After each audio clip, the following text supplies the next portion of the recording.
রাতের অন্ধকারে জলপাইগুড়ি গজলডোবা তিস্তা ব্যারেজের ফের ডাম্পার। এর জেরে রীতিমতো প্রশ্ন উঠছে প্রশাসনের ভূমিকা নিয়েও।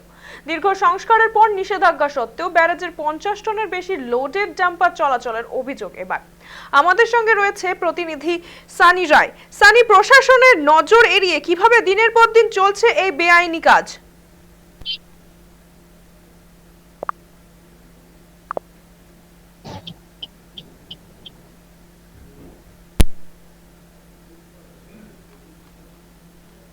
রাতের অন্ধকারে জলপাইগুড়ি গজলডোবা তিস্তা ব্যারেজের ওপর ডাম্পারের অভিযোগ।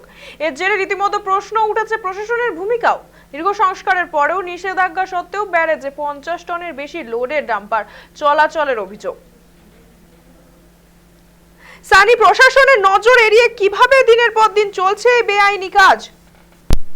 পায়েল, দেখো, তুমি যে বিষয়টা বলছিলে এই নিয়ে কিন্তু প্রশ্ন ওঠা শুরু করে দিয়েছে ইতিমধ্যে। তুমি জানো যে গত কয়েক মাস ধরে কিন্তু গজলডোবা যে তিস্তা সেতু রয়েছে, যে ব্যারেজের সেতু, সেই সেতু কিন্তু রক্ষণাবেক্ষণের কারণে দীর্ঘ একটা লম্বা সময় ধরে তা বন্ধ রাখা হয়েছিল এবং পরবর্তীতে প্রশাসনের উদ্যোগে কিন্তু সেই সেতু খুলে দেওয়া হলেও সেখানে 25 টনের ঊর্ধ্বে কিন্তু কোনো যানবাহন চলাচল করবে না, এমনই কিন্তু নিষেধাজ্ঞা প্রশাসনের তরফ থেকে জারি করা হয় এবং তারপরে সেখানে তো হাইট বার পর্যন্ত লাগানো হয় এবং এরপরেই আমরা দেখেছিলাম একের পর এক কিন্তু ডাম্পার চালকদের সেখানে একেবারে রীতিমতো নাটকীয় মোড় আমরা দেখেছিলাম।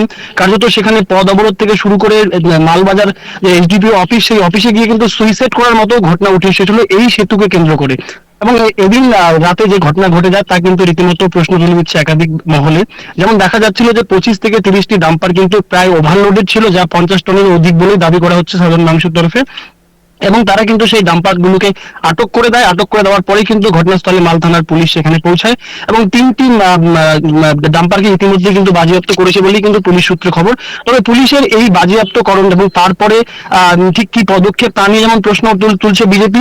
তোমাকে এই বিষয়ে জানিয়ে রাখি যে এই গজলডোবা তিস্তা ব্যারেজ ক্রস করতে গেলে কিন্তু মাল থানার বেশ কিছুটা অংশ কিন্তু পড়ে, যেখানে পুলিশের প্রতিনিয়তই কিন্তু সেখানে কিন্তু বিভিন্ন নাকা চেকিং থেকে শুরু করে একাধিক পদক্ষেপ রয়েছে। তারপরেও রাতের অন্ধকারে সেই সমস্ত এলাকা দিয়ে ডাম্পারগুলি কিভাবে এই ব্রিজ ক্রস করে ব্রিজে দিয়ে যাতায়াত করছে তা নিয়ে যেমন প্রশ্ন তোলা শুরু হয়েছে এবং বিজেপি একেবারে রীতিমতো কিন্তু প্রত্যক্ষ ও পরোক্ষ মদত রয়েছে পুলিশের এবং তাদের মদতেই এই যে ডাম্পার চালকরা রয়েছেন সেই চালকরা ওভারলোড দিয়ে কিন্তু তারা কিন্তু সরকারকে ট্যাক্স ফাঁকি দিয়ে বিভিন্নভাবে কিন্তু এই যে একটা পাথর এবং বালির যে মাফিয়াদের দৌড় তা কিন্তু চালিয়ে যাচ্ছে বলেই অভিযোগ তোলা হচ্ছে।